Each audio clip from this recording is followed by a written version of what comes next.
Welcome to Season 1, Episode 12 of Beyond the Zero. I'm your host Ben. Joining me today is George Salis.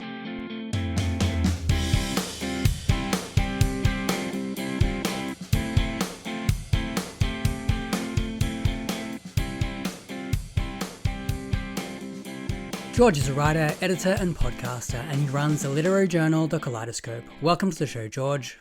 Well, thank you so much, Ben, for inviting me. It's a pleasure. You've got to be one of the busiest people in the literature world. You have a day job, and you do The Kaleidoscope. You've got a podcast now. You do a lot of editing. You interview people. Could you give us an idea of what your current projects are and how you fit it all into your day? Oh my gosh. How? That's a big question. I just try to take it step by step. I do have a list of, say, potential projects for the Kaleidoscope, people I'd love to interview. Sometimes it's harder to contact certain authors than others. For example, I just finished reading Vox by Nicholson Baker, and I got the vibe that this man is a sort of dirty Don DeLillo, and I just love that book. Lo and behold, most of his books are published by Penguin, and I tried to contact him through Twitter, but he turned off the messaging function, so I'm not quite sure if it'll be possible to contact him. But I'm pretty pernicious, or not, that's not right the word, but I persevere, let's just say that. And it took me about 1.5 years to get an interview with Joseph McElroy, for example. So I don't give up. And other projects, I mean, it's hard to say because I do have a list of books that I want to get to and potentially review for my site. But sometimes they don't live up to their potential or what I thought they would be, and then I don't write about them. You know, most of my life I'm spending writing Morphological Echoes, my second novel. That's been put on hold as I move to North Carolina and settle down. And as far as the podcast that I started, in which I'm reading some of my favorite stories by some of my favorite authors, that's going to be only once a month tops. So we'll see how that goes. All right, let's move on to your writing. And so earlier in the year, I read See Above, Sun Below, which I really enjoyed. For those who haven't read it, can you give us a brief outline of what it's about? To be honest, I was dreading you asking me that because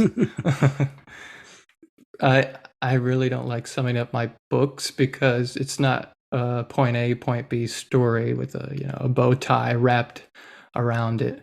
They're about, depending on how you count, there's about 12 stories. Of course, there's a main storyline, but they're all connected on either a temporal level, a genealogical level, or both. But it opens up with a skydiver who passes out mid-fall. And in that time where he's blacked out, he has a vision of an angel with a sun for a head and 2 pairs of wings on the angel's back. And he comes to just in time to avoid gravity's anger, and he lands in the dirt angels they have when they land, because this is a group of skydivers. They challenge themselves to do things, sometimes in, let's say, too much of a frat boy way. Some of these skydivers I don't even like as characters, but that's just how they are. And the main story follows the consequence of that vision. The protagonist's name is Adam. He publishes an essay about his experience, which garners interest from 2 cult-like individuals who had been taking care of their father, and their father eventually died because of an infection in his foot. And for the rest of the time, they're trying to resurrect him, and they keep his body in the upstairs bedroom. And then we have Adam's girlfriend, Evelyn, who suffers from a psychological fear of hellfire. And one thing that connects both Adam and Evelyn are the traumas they have in their past with their parents. And they explore those traumas later in the book, and things escalate almost to a sort of vague apocalyptic level. I hope I did some justice to that. For someone who is dreading a question like that, you certainly answered it well. I mean, there's other branches of the storyline, such as a child who falls in an icy river and eventually is fished out, no pun intended. And she survives falling in that river, but afterwards she has some telepathic abilities with aquatic creatures. And this is the daughter of one of Adam's skydiver friends. And so there's all these different connections in a book that's around 310 pages, which is a pretty average length. And compared to what I'm working on now, I would say that this novel is a footnote. I've taken my obsessions to a whole new level, and now I'm working on a book that's been going on for about 5 years of a lot of dedicated work. And it's hard to predict exactly how long it will be, but probably somewhere on the scale of Infinite Jest. Wow.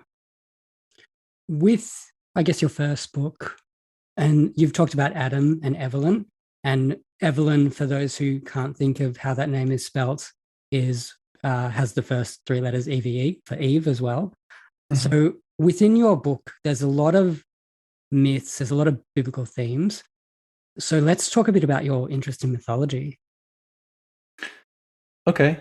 Well, here's the thing. The reason I even started writing about skydivers is because the motion of falling in that way echoed one of my favorite myths of the Greek persuasion, Icarus and Daedalus.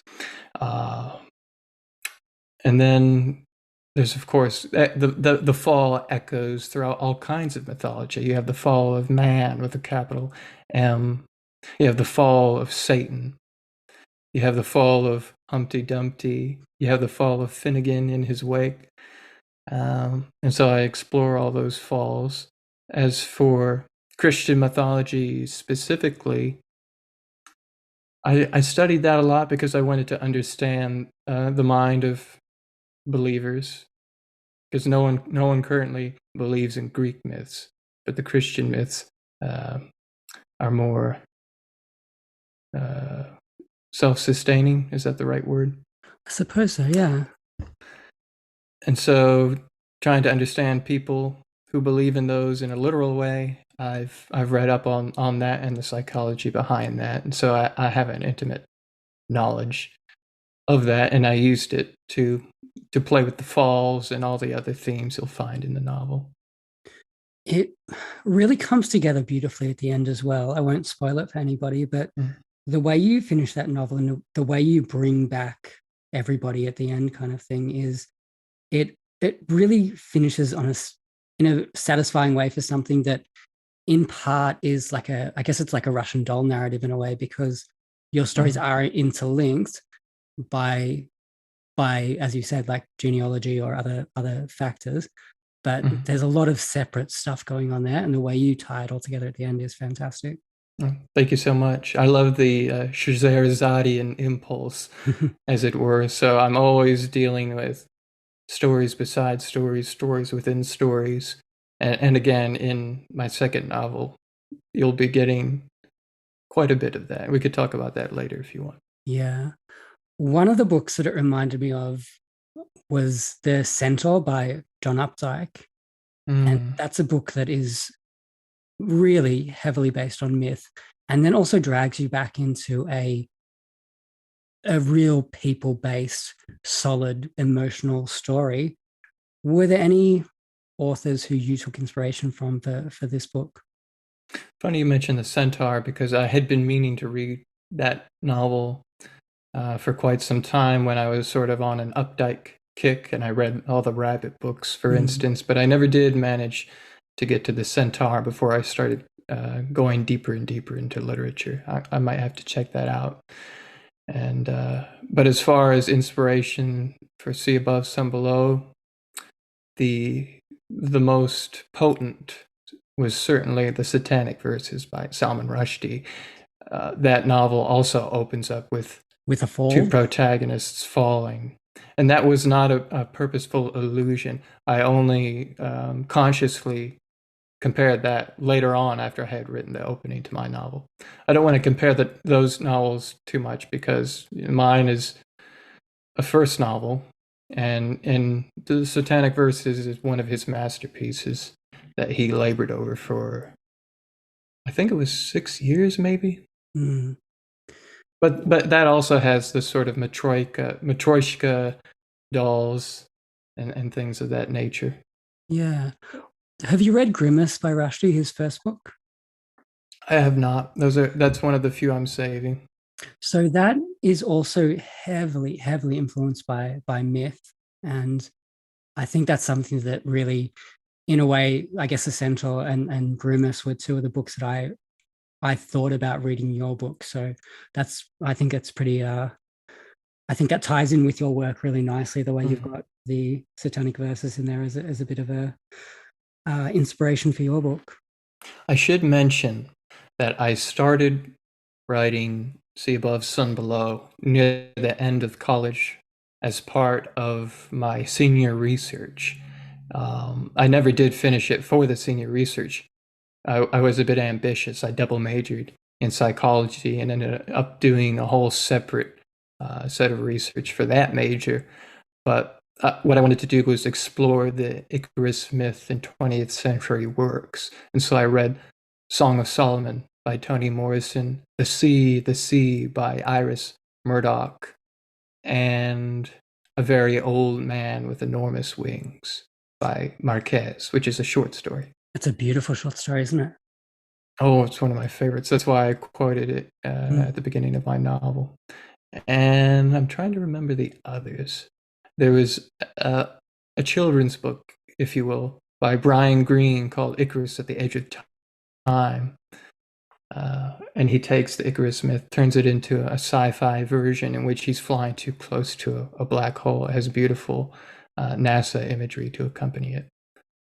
But yeah, that's sort of where I got my footing. And then I ended up finishing it on my own time after having graduated. Wow. So how old were you when you finished that book? 23. Unbelievable. Wow. I started it when I was 20. It took about, oh, sorry. I was just going to say, what a debut novel. My goodness. I can't believe you were 23. Oh, thank you.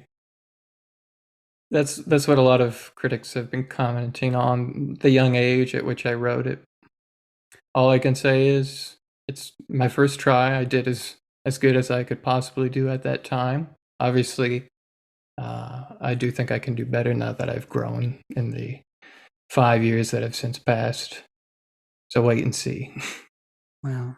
Okay. Well, let's move on then to Sure. Morphological Echoes, because I know a lot of people are really keen on hearing about this. Now that you've told me that you were 23 when you wrote your first book, I cannot wait to read your second book, because I think if it's a length of Infinite Jest and if it has any of the brilliance of your first book, it is going to be a treat. Maybe this is thank you for that. And maybe this is a weird way to start it off, but I read Alexander Theroux's review in the Washington Post of Thomas Pynchon's Against the Day, a novel I have yet to read, but the review and how he described that novel just sounded like a total kindred spirit to what I've been working on for years. Not exact, of course, but the multiplicity of voices, the stories within stories, and just the expansion of everything into something that's more than the sum of its parts, as it were. I did write a little description of it. Maybe I can read that, and then we can ad-lib a little more after that. That would be great. Because it's so hard to encapsulate this novel, especially compared to my first one. So it's a book that contains a universe of stories connected across time and space by the rearrangement of schizoid atoms, the transmutation, the laws of physics. And I do mean that literally, in the sense of magical realism that I use. It's a polyphonic, multilinear, omnitemporal epic with thematic and syntactic echoes, taking place in 1940s Japan, 9/11 New York, medieval France, ancient Egypt. The Egyptian section alone took me 13 months to write, and it's 85,000 words. My first novel's 81,000 words as a comparison. So essentially, it's a novel within a novel. Mm. Neolithic prehistory, and more, with a broken family at its kaleidoscopic core. And the novel begins with a myth, a truth. The moon gives birth to a boy. And when he grows weary of life on the landscape of his mother, he yearns for a strange planet called Earth. After quarreling with his mother over the course of years, she eventually concedes with sadness, and she breathes in with the elasticity of a balloon, causing the moon boy to sink with her surface. And she breathes out a supernal sigh that sends him on a trajectory straight toward the Earth. And that's how it begins. As far as specific sections, the one that's set in Neolithic prehistory is titled Smog Mammoth. And I won't explain much, but an element that sort of connects all of these stories is smoke, or fog, or smog. Smog Mammoth is written in a sort of monosyllabic caveman talk, almost comparable to the post-apocalyptic section in Cloud Atlas, but still very much its own style. And then we have, well, let me just explain one of the offshoot stories called Armchair Philosopher. For fans of DFW, they might love this concept because this one has some of the most potent influences from DFW. And it's an armchair philosopher. All the story is inside of his claustrophobic mind, and he's trying to come to, let's say, the theory of everything. And then he throws out everything to create his own theory until at the apex of the story, all we get is Deepak Chopra level gibberish and nonsensical equations, and he stays in this armchair of his until he's absorbed into it and becomes the armchair itself. And it ends with an obese man who sits in it and farts on him, which kind of reminds me of that DFW story that I don't know if he ever actually wrote it or it was never published, about a bird that continually circles in the sky in ever decreasing circles until it flies up its own ass and disappears. That's just a very, very small taste of the kinds of things you'll get in this novel. It sounds unbelievable. With, I guess, your protagonist, you said there's a family involved. Is that set, like chronologically, when is that part of it, the book set? The Broken Family, that's set in modern day. Okay. And that'll be sort of the grounding main thread, and there will be very long digressions across time, planets, and various locations on Earth. When you were writing this, or as you've been writing it, I should say, have you been writing it in the chronological order of the book, or have you been writing separate sections? Separate sections. I didn't even write the beginning chapter with the Moon Boy until I'm not sure when, 6 months, maybe even a year after the fact. I started with something that is far from the main story, a story called Womb. Most of these, or some of these stories, have been published in various magazines as I write them. Just something to get out there while you're spending so much time on one huge project. And Womb is a story about, let's say, a yoga instructor named Jonah who is instructing people on how to connect with the womb, with the capital W, which involves various yoga poses, various whistlings at certain pitches until the womb opens up and consumes them. It's probably one of the most graphic things I wrote at that time. I think I might have broke that record since then, though. Can I ask you, no pressure or anything, How far along is this book? How far do you think you have to go? My goal, and it's a superficial goal, and it's a goal that I noticed aligned with Bo Burnham to finish his comedy special Inside at the age of 30. I'm going to be turning 30 in December of next year, and I'm hoping to finish it by then. I am getting very close. I'm at the point where I'm finishing sections that I have notes for that are around 5 years old. It feels so good to finally exercise these stories that have been gestating for so long. Wow. I cannot wait to read this. I think this is going to be our next big maximalist novel out there. Just hearing you talk about it is giving me some definite feelings that I'm going to really love this book. So I wish you so much luck finishing it off and getting it out there into the world. I'm definitely going to need luck finding a publisher for this one. Thank you. I don't know. I think there are enough really good readers out there at the moment that I think that you might find yourself having a bit of a struggle to choose which publisher. That's what I hope for you anyway. Well, that will be a dream come true. I did sell the Russian translation rights to my novel out of the blue, and now it's going to be published from a press in Moscow alongside a translation of Evan Dar's The Lost Scrapbook. That's pretty surreal to me. Yeah. So, good things happen sometimes. They do. They do. Well, hope they happen for you with this book, because I know there's a lot of people out there waiting for it. And yeah, there are a lot of people who will be very keen readers once it's out. Thank you. Let's take a quick break here on Beyond the Zero. We're talking with George Salis. This episode is brought to you by Thomas Hardy's Test of the D'Urbervilles, as read by Kendrick Lamar. Test of the D'Urbervilles, a poor woman, faithfully presented by Thomas Hardy. On an evening in the latter part of May, a middle-aged man was walking homeward from Shaston to the village of Marlatt in the adjoining Vale of Blakemore. Get it now on Spotify or wherever you get your podcasts.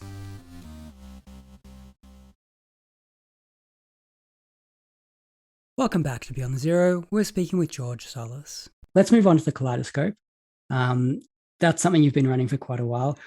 The thing that I love about this is your interviews with people like Theroux and McElroy and other amazing authors that we were talking about before, having hard times getting in touch with them.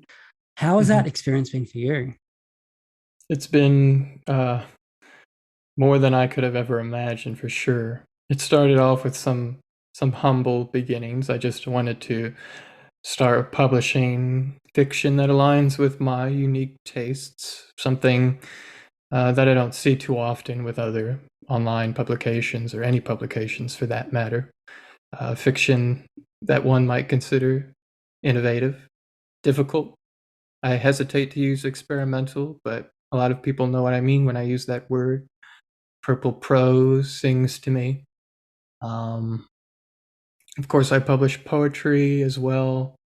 As for interviews, I think one of the first major interviews I did was with Patricia Eakins, who had just published her reprint of The Hungry Girls, which is one of the best story collections I've read. If anyone who loves Borges will love this, or Calvino. And from there it was just persistence and ambition and trying to contact writers I love as I discover them, and ones who I've already loved for a long time. But my focus, for sure, is the kind of fiction that doesn't really get covered in other publications. You call it invisible fiction, don't you? Invisible books. That's my Invisible catchphrase, yeah. Which in some ways is sensational, but in some ways is quite true. Books that many people have never heard of and probably would never have heard of if I hadn't written about them. And of course, some books, unfortunately, are meant to be unread, let's say. So I try to sift through the forgotten ones, so that I can shine a light on that and let readers know that this is something they might love, perhaps a lot more than the type of fiction that gets published today. With this process of interviewing writers, I think you've created relationships with quite a few of them. How has that improved you as a reader and a writer? Well, it's surreal in the sense because it increases my sense of connectedness with other authors that I admire to a very high degree. Usually it's the case where you read the book and you have a sort of semi one-sided relationship with that person. But being able to correspond with them on a personal level, or to have an interview where you can ask them more in-depth questions about their work and their beliefs about literature and other things of that nature, really heightens the experience I get out of literature in general. And yeah, I feel very grateful to be able to interact with all of these great writers and to be able to put their work more on a pedestal in my own small way, because I'm certainly not the New York Times. I think with someone like Thoreau as well, for me, you made me much more aware of him. He's somebody who I still haven't read because I found his work quite difficult to actually get my hands on. How is that relationship with him going? And I think you recently edited some of his short stories as well, did you not? Well, the story begins with my review of Darkenville's Cat. Stephen Moore had read that, and he told me that that was one of the best, if not the best, reviews of the cat that he's ever read. And this is coming from someone who said that that's such a favorite novel of theirs that they want to be buried with their copy. I also joked at one time that if anyone is trying to find a copy, they know which grave to dig up when the time comes. Sorry, Steve. But that was the very beginning. He helped me get in contact with Alex, and I shared that review with him, which he was very appreciative of, and even more appreciative of the review I eventually wrote of Lara, Waraholic, or The Sexual Intellectual, which is a novel that has been even more neglected. And from there, he asked me if I knew any agents or publishers I could recommend for his collected stories. And I thought, if someone of that stature is asking me for connections, then this is someone who's in need of help. And when I can help, I want to help somebody. As meager as my means are, I did suggest some agents who he reached out to. I'm not sure if he ever heard back. And then I started suggesting some specific publishers. I posted on Goodreads.com, which is sort of the Facebook of books. I posted on there asking if anyone had any connections. So I was just spreading the Thoreauvian gospel, as it were. A publisher reached out. Unfortunately, that did not work. So we were getting to levels of desperation, I guess you could say, and I recommended Tough Poets Press, which is not to say that that's a last resort. This is a one-man press run by Richard Schober. He's doing amazing work all by himself, but also not by himself because each book is crowdfunded on Kickstarter. So without those backers, the books wouldn't exist. And I first pitched it to Richard Schober. I said, would you be interested in publishing the collected stories? And he was very enthusiastic about it and wanted to accommodate Alex as best as he could, even though he's not a big publisher by any means. And so I got them both in contact. Alex was very interested in the idea, and lo and behold, the early stories have been published. It's going to be 3 volumes. The next volume will be Fables, something I'm quite partial to, as you know, and then the late stories. And eventually there will be a collection of all of them in one volume. I hope it's going to be hardcover. I'm not quite sure yet. But yeah, that's pretty much the story. Alex is is something of an old man father. He sends me pictures of what he calls his peppercorns all the time. His two twin daughters, and yeah, it's pretty heartwarming to see that. I am astounded that somebody like Theroux does not have a publisher. When I saw you earlier in the year posting about that, it knocks me over that somebody who is like Alexander Theroux and how his books are not more well known, how they haven't been published in, I don't know what, 20 years, basically. I don't know how that happens. Well, there's various factors. Probably too much to get into now. He does have something of a reputation for being difficult to work with as far as incorporating hundreds of edits and stuff, which Stephen Moore writes about in his latest book, which is simply titled Alexander Theroux. His experience working with him with Laura Warholic when that was published through Fantagraphics. But of course, there's the zeitgeist, as it were, of commercial fiction that's safe and plastic and pretty much the opposite of what Alex writes. Alex, even back in the day, he was something of an antiquated writer, something from another age, fast forwarded to modern day. Let's get on to you as a reader. Was there a gateway book for you, a book that opened up the world of literature? I'm going to have maybe a strange answer for you. You know Christopher Hitchens? Yeah, of course. Hitch 22 was, well, let me go a little farther back in time. Middle school, I read all kinds of fantasy books. I loved getting the Scholastic catalog and picking many things based on the cover art alone. And then it wasn't until high school that I started reading popularized science books, Carl Sagan, Richard Dawkins, and then, of course, from Richard Dawkins, you get to Christopher Hitchens. I sort of was hesitant to read some of his books because I only saw him as a quote-unquote journalist. Little did I know what I was missing out on until I eventually read Hitch 22. This would be early in college. That memoir is so packed with allusions to literature, history, anything and everything you can name.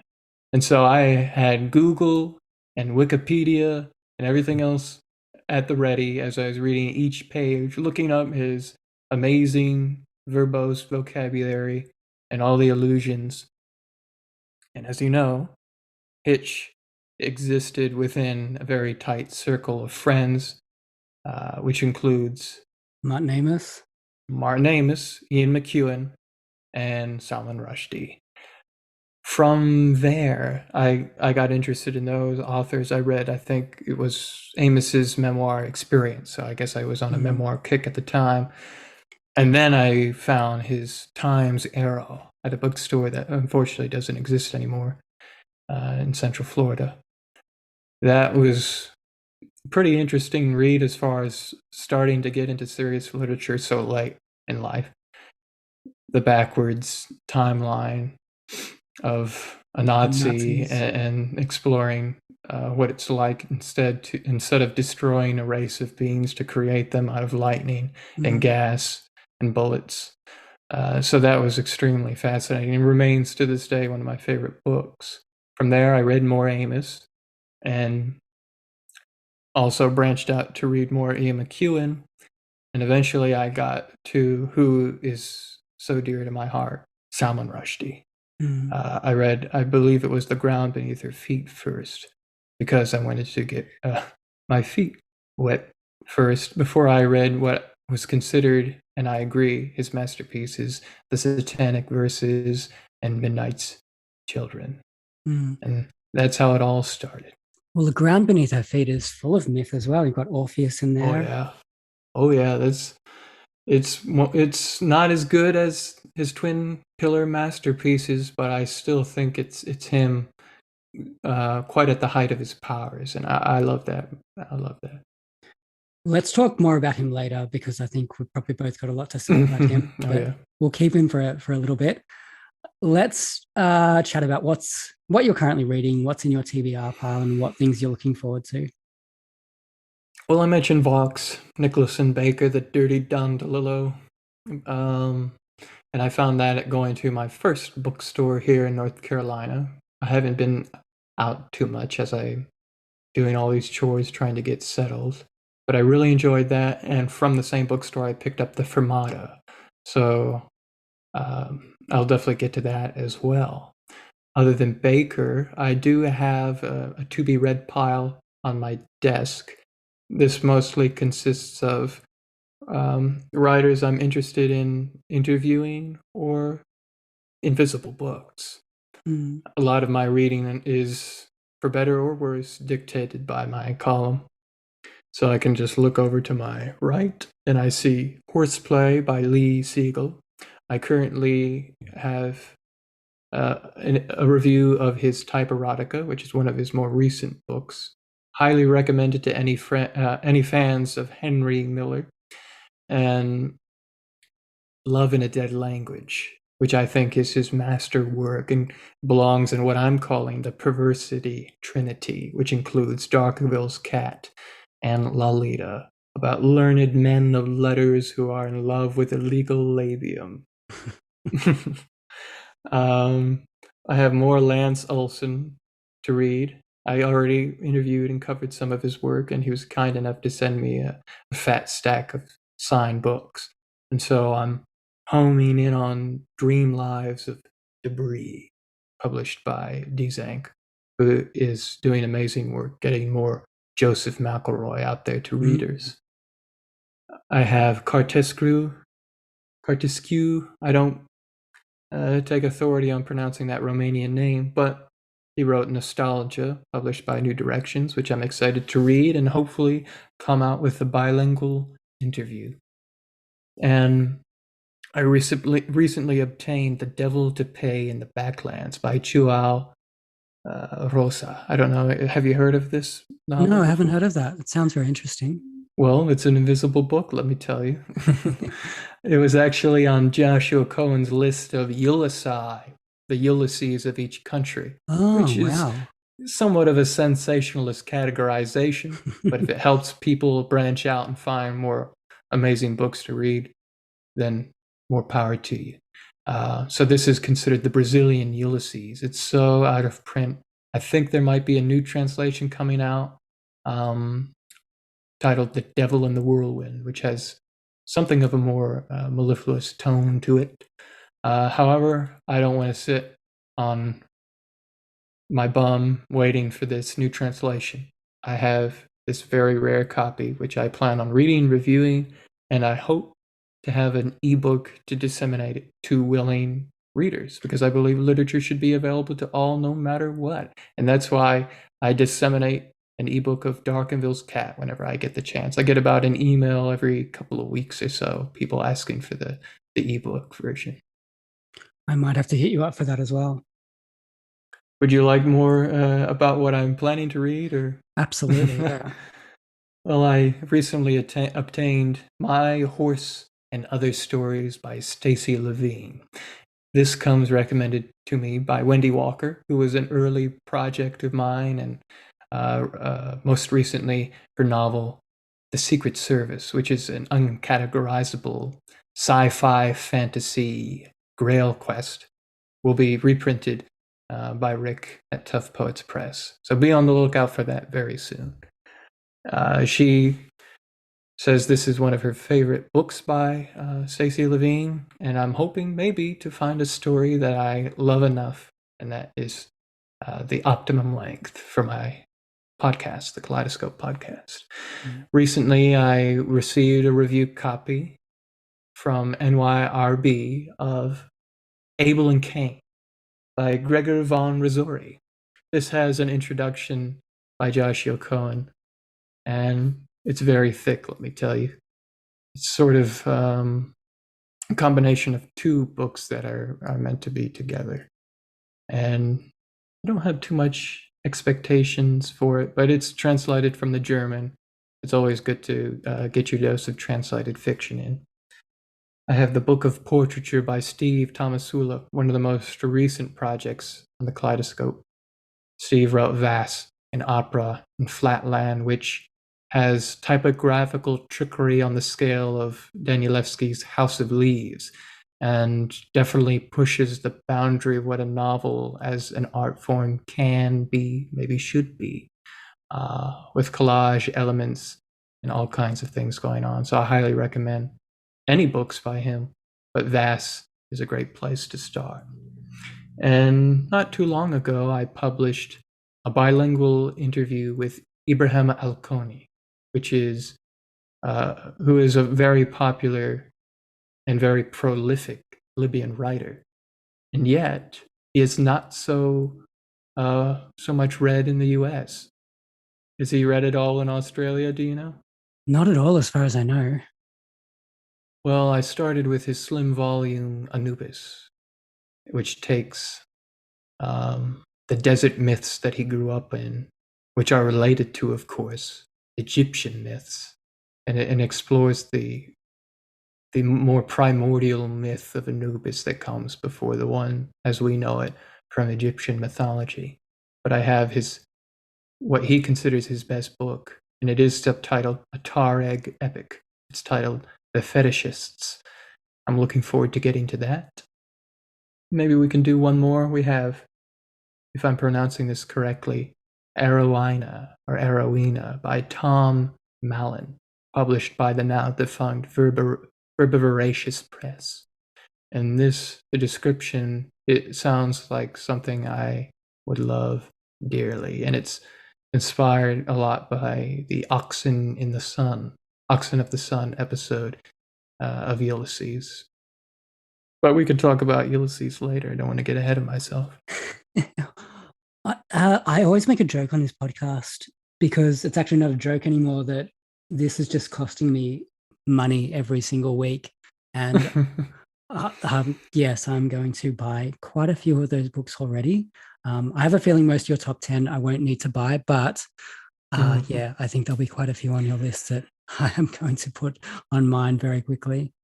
Well, some disclaimer would be wait till I read and review them if you don't want to be disappointed. Not that my word is 100% reliable, because everyone's tastes are different. But some of these turn out to be duds, and I don't write about them, or sometimes I write a negative review so people can have a more informed decision about what they may or may not want to read. I think one of the things I've really liked about this invisible book idea is the fact that there are so many things out there that I don't get a chance to read. And you have put me onto quite a few things over the last year, especially, that I don't think I ever would have come across otherwise. That's what keeps me going. A lot of people have said that. And of course, I'm sorry to bloat people's bookcases, but at the same time, it's better to have more things to read than you can keep up with than no things at all. I have a friend who always said, better to be looking at it than to be looking for it. Oh, yeah. I love being judged by all the books I haven't read. They're just looming over me. They keep me on my toes. We'll take a quick break here on Beyond the Zero. We'll come back with George's Top 10.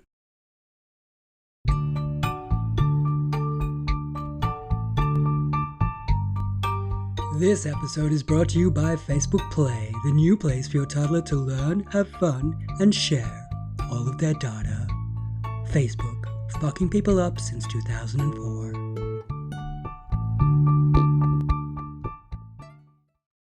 We're back on Beyond the Zero. It's time to hear George's Top 10.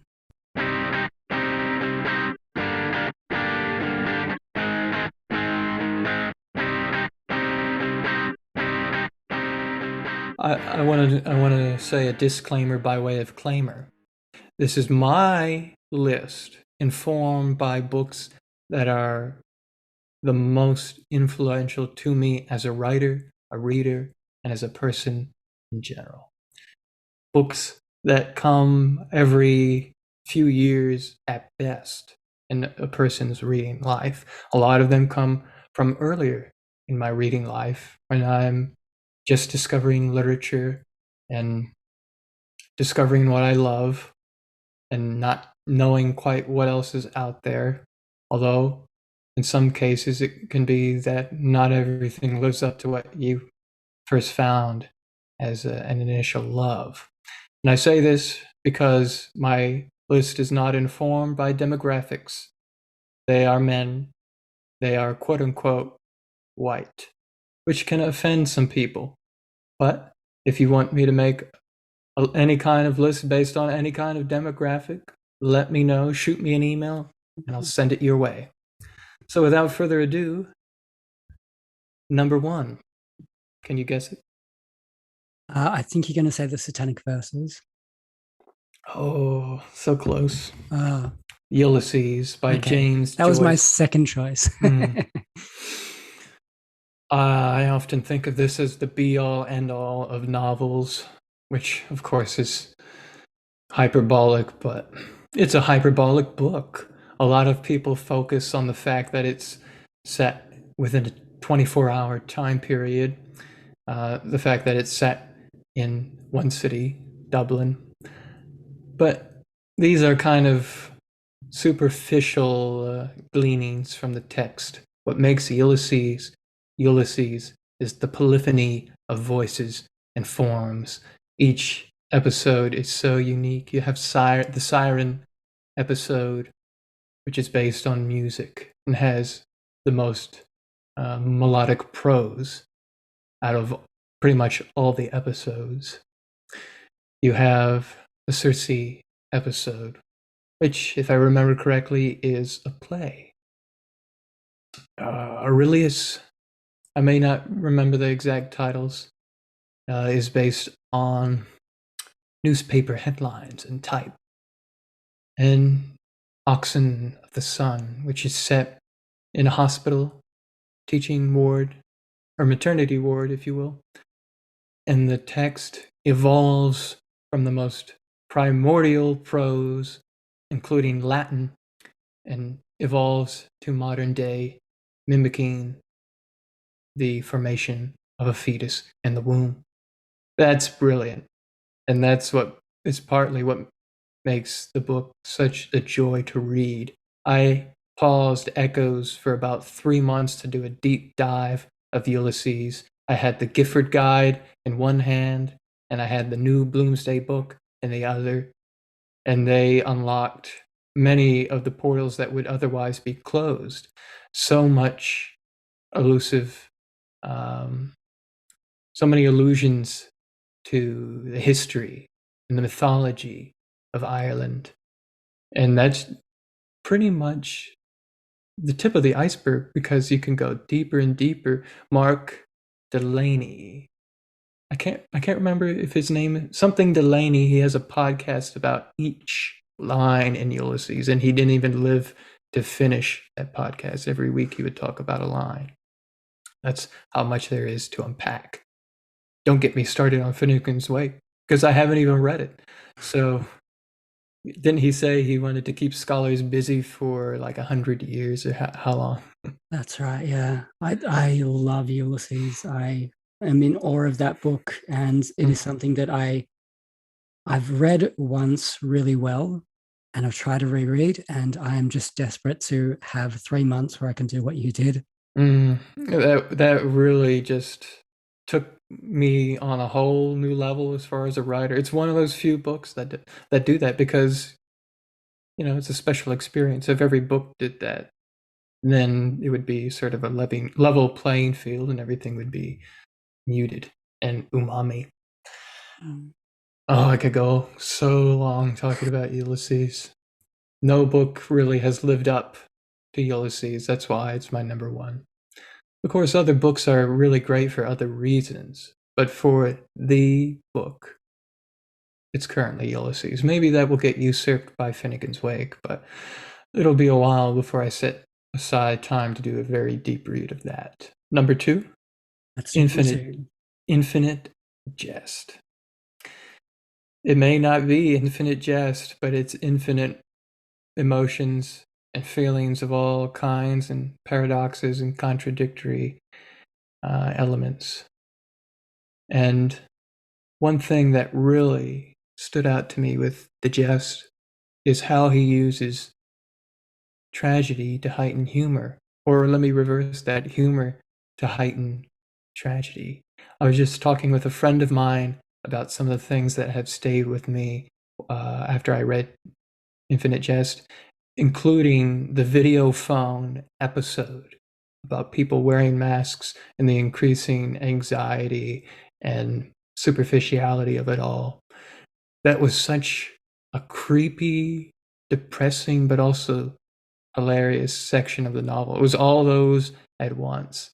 And it's that mixture that really makes me love the novel. And also on the prose level, he mixed the stifling academic with sort of a slacker, colloquial speak, unlike any author I've ever encountered. Although there's plenty of authors who try to mimic that style, for better or worse. Yeah, it's such a good book. And I think that whole difficult tag, or the what are people calling it now? Like bro lit, I think. I think that's just this non-existent. It's such a waste of time. You can be a woman, you can be anyone who you are, and you can still love it. It may not be for everyone. No book really is, unless it's James Patterson, New York Times bestseller. I don't know if you could say I cheated. I read Infinite Jest on my Kindle to make, first of all, the weight a non-factor, and to avoid skipping back and forth to read the end notes. So I just click a button and poop, there's a window that I can read. But obviously this is a book I want to revisit at least once, if not more times throughout my life. And I think the next time I will read it physically and get the feeling of that, even if it annoys me. Maybe that was old Davy's goal, especially when he wanted to make people bored in The Pale King. Only someone as crazy and brilliant as DFW would write a book about boredom. Number 3, I have the Satanic Verses.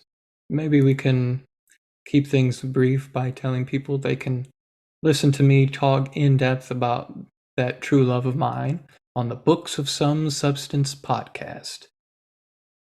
I don't remember what number it is, but it has my name as a guest. I'll stick it in the show notes.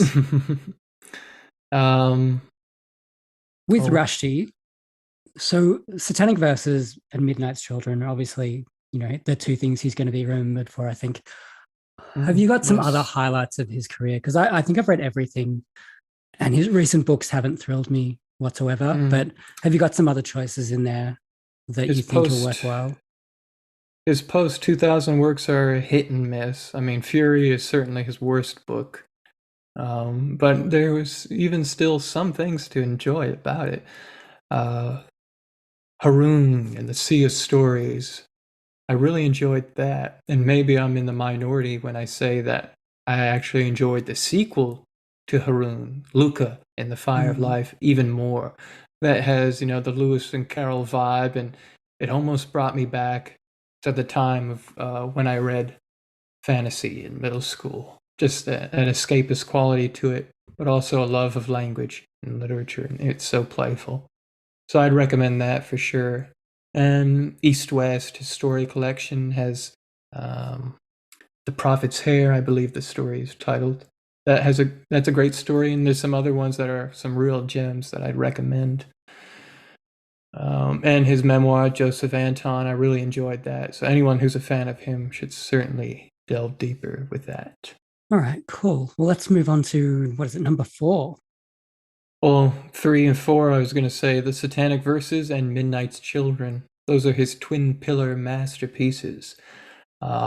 Just reading the beginning of Midnight's Children, you can tell you've encountered someone with a capital V voice. It's unmistakably Rushdie. The digressive quality to it, and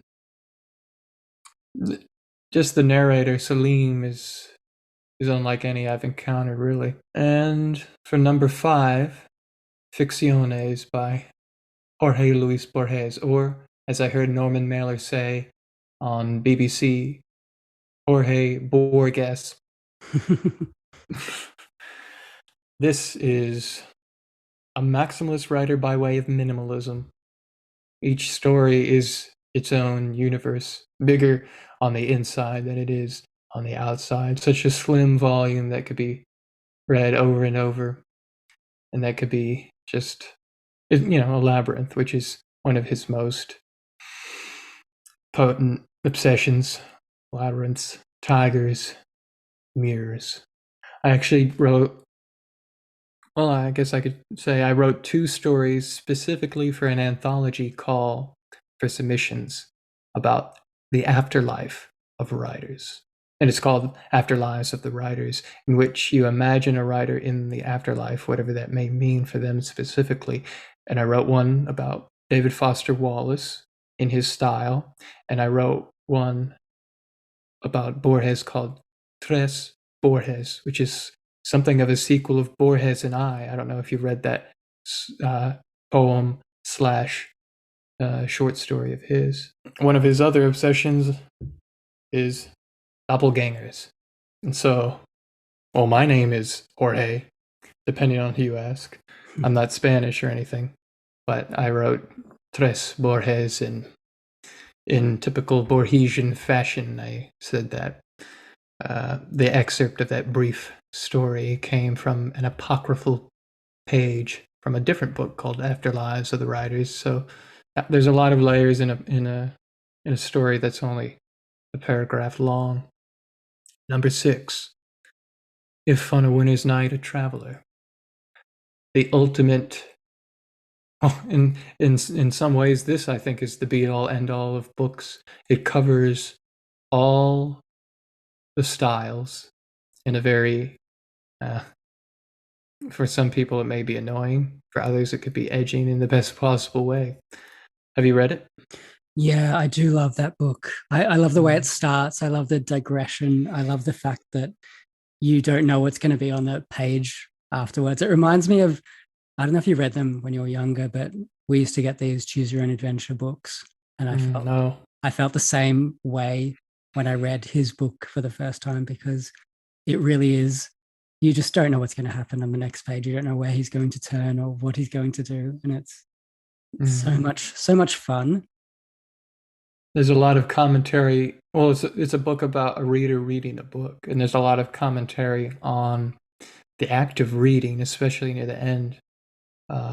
That's where the main substance of the book is. And in fact, I recently finally read Mulligan Stew by Gillbert Sorrentino.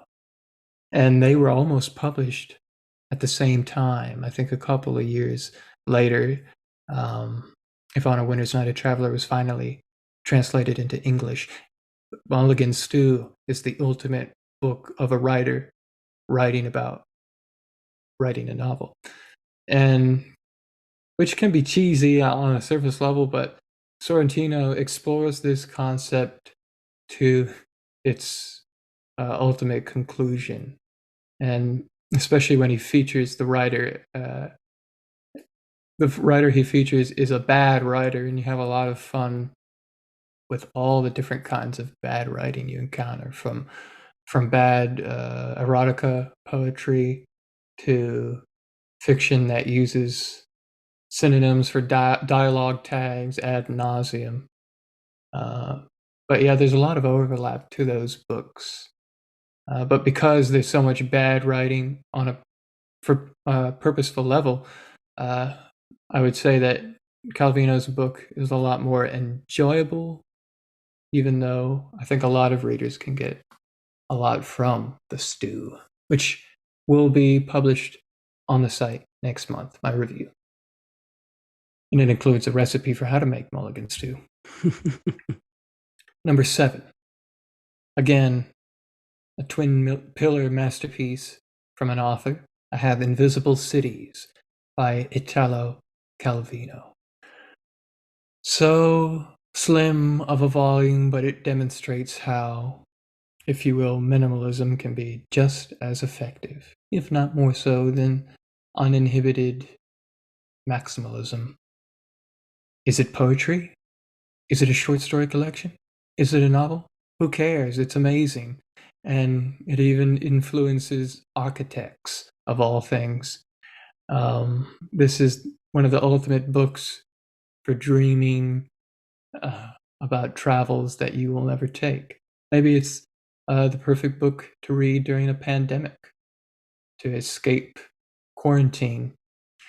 But let me tell you that I'm writing a novel within a novel. Another novel within Echoes is called Vanished Planets, imagining various alien biology, alien geography, and alternate Earths in the style of Invisible Cities. So you have that sort of omniscient eye hovering over grand happenings, usually on a planetary level, at least for me. And this was before I read the Cosmic Comics. So Calvino did apply some sci-fi, quite a bit of sci-fi to his style. But yeah, that was a huge influence on me. And I love just opening it and reading some of my favorites, like about the City of the Dead, that has the exact same city underground that seems to replace or even be more alive than the city above it. Number 8, Lolita. Oh, Lolita, as in lollipop. That's how it's pronounced. Let Nabokov tell you. That was something I had been meaning to read early on when I started fiction reading seriously in college. And then I took a class called The Cult of the Beautiful, which explored various conceptions of what beauty means. And on the syllabus was, lo and behold, Lolita. So this is one of the few occasions where I was happy for the compulsion to read something, because usually I just don't like being told what to read, even if it's a good book, let's say. So I read the annotated version, and that showed me just how much a piece of work can be elusive. Did you read the annotated version or no? The first time I read it, I didn't read the annotated version. And then when I went back, I read the annotated version, which definitely improved the experience for me. But I'm waiting. Oh, yeah. Brian Boyd has got he's going to do 2 volumes on the leader coming out in the next few years, which I'm really excited to read when that is available. That sounds like an occasion for a reread. Yeah. But, oh boy, there's so much going on in Lolita. Martin Amis, I think, is the one who characterized it as a fable of authoritarianism, or what authoritarianism can do to you, especially if you're a nymphette.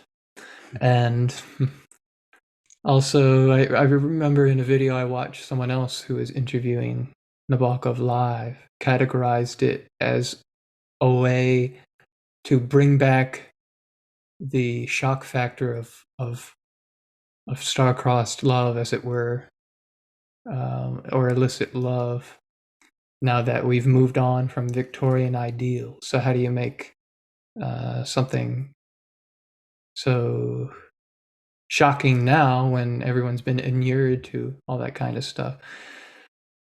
There's that. On a language level, gosh, who can beat someone who's English, who isn't even a native English speaker, and he speaks, well, I don't know about speaks, but he writes in English better than most native speakers and writers. So he's someone to look up to as far as the synesthesia of his metaphors, and just the verbosity, the all-out love of his language. Number 9, Underworld by Don DeLillo. This might be his masterpiece. I read all of his recent things and some of his older works, but there is still a lot of older works I have yet to get to, like The Names, Americana, Running Dog, is it? Ratner's Star. But Underworld was an immense pleasure. he mines the mysticism in the mundane in such a way where you almost don't know he's doing it. Reading it, you get, at least I do, I get this almost disassociative feeling like I'm somewhat half floating out of my own mind. It's almost hard to put into words. And he does this without being.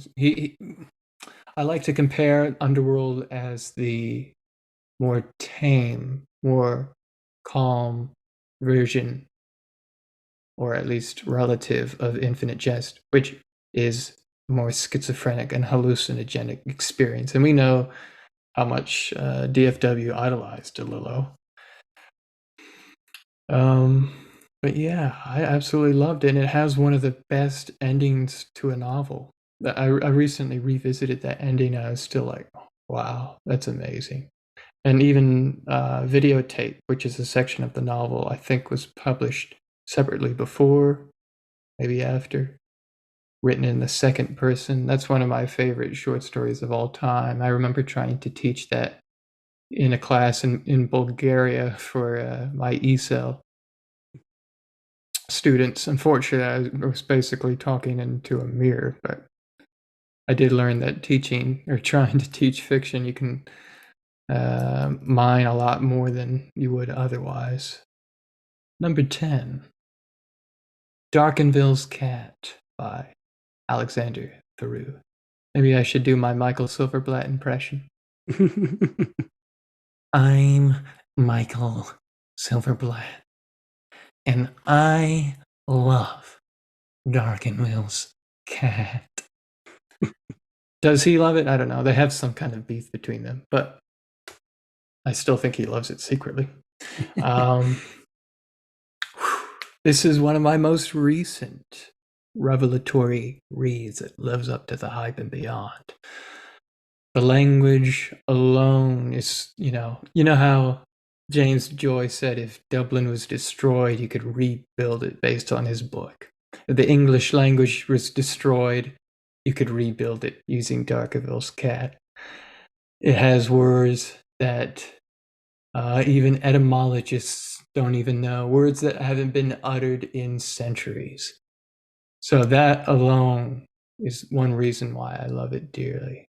But it's also an example of a minimalist story, unrequited love, blown into the proportions of maximalism. You have a variety of forms within it, such as a satanic incantation brought to you by one of the most villainous and creepy characters of all of literature, Dr. Crucifer. You have an essay by his semi-nymphette love interest, or at least the precis. You have essays on love and hate. You have the misogynist library. My God, I wonder why it's been out of print for 30 years and counting. People are way too sensitive to pick up on the nuance of literature and the celebration of language by way of a misogynistic tradition in literature.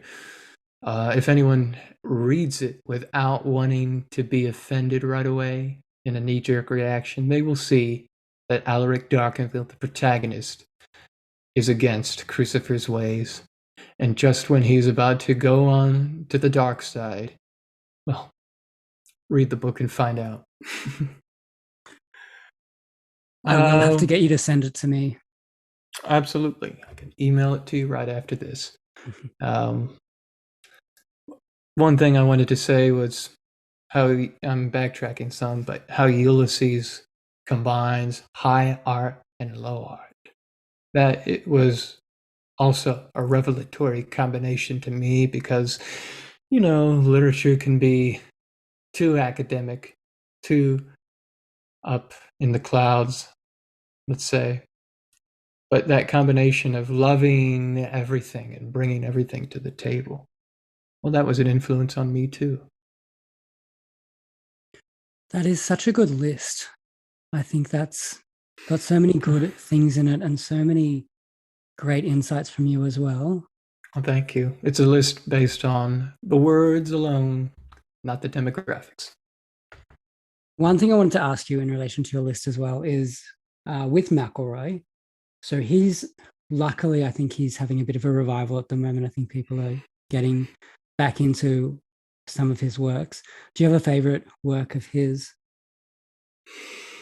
There's still plenty I haven't read, but I would either say Plus, which at first read to me like a post 2000s Don DeLillo squared, like Point Omega, but the Point Omega is in itself a black hole, but the language is so stripped down that it becomes extremely dense in a pleasurable way. But that's about a brain in a capsule orbiting Earth, and how the brain, now that it is orbiting Earth after being launched, how it is regaining consciousness. If anything, you could call it a Bildungsroman of the post-human age, of the cybernetic age. That was a pleasure, even when it was somewhat tedious, because it is a full-length novel. But that's just the product of ambition. Nothing's going to be completely entertaining from start to finish unless James Patterson, New York Times bestseller. Just kidding. I haven't read anything by him and never will. Or Women and Men, the first half. When I read the first half in my group read that I hosted with my good friend Brian at the Republic of Bad Taste is his username. That felt like a novel that is beginning to take all the literary traditions and move them forward, just like Ulysses did. Unfortunately, at about the halfway mark, a solipsistic black hole explodes, and all of that promise becomes condensed into a core that explores a child's grief with his mother, who had died after drowning herself in an aquatic suicide, if you will. But then it does pick up here and there in the second half, but overall, it was a 50% disappointment. However, I would recommend that everybody try it, because you don't know how you're going to react to it unless you try it yourself. And I would encourage people to seek out my review, 3 months in the making. Took about 3 months to read this one too. It mimics the breather sections, which are the most impressive of all. When he isn't doing the breathers, which are composed of angelic and almost science fictional voices, he's doing vignettes in New York. That's where you get the most local color. And those vignettes almost feel like they're part of Don DeLillo's underworld. They're very pleasurable to read, and I wish there were more of them that balance out the breathers. But yeah, the breathers are McElroy's singular voice. He has found something that hasn't been done, not quite in that way.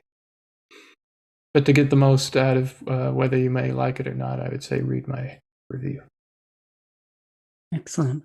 Well, before we wrap it up, do you want to tell us where we can find you, where we can find Kaleidoscope, where we can find your podcast?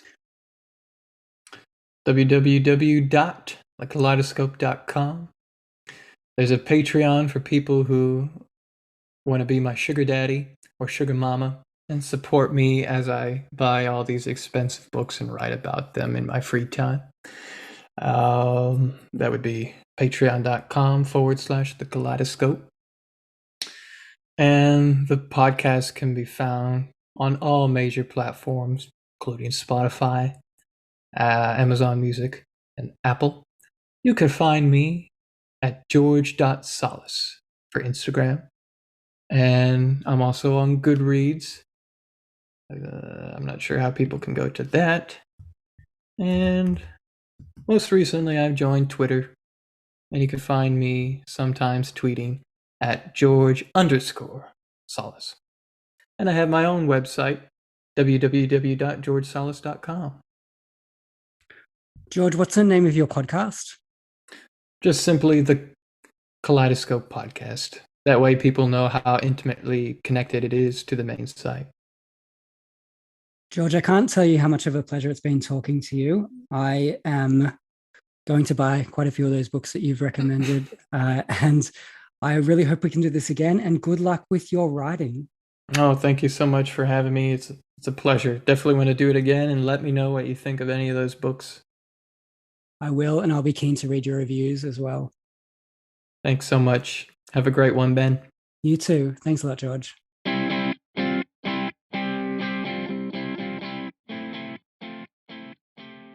Thanks once again to George Salis. His website is georgesalis.com. You can find us on Twitter at BeyondZeroPod, and you can email us at beyondthezeropod@gmail.com. We'll be back next week.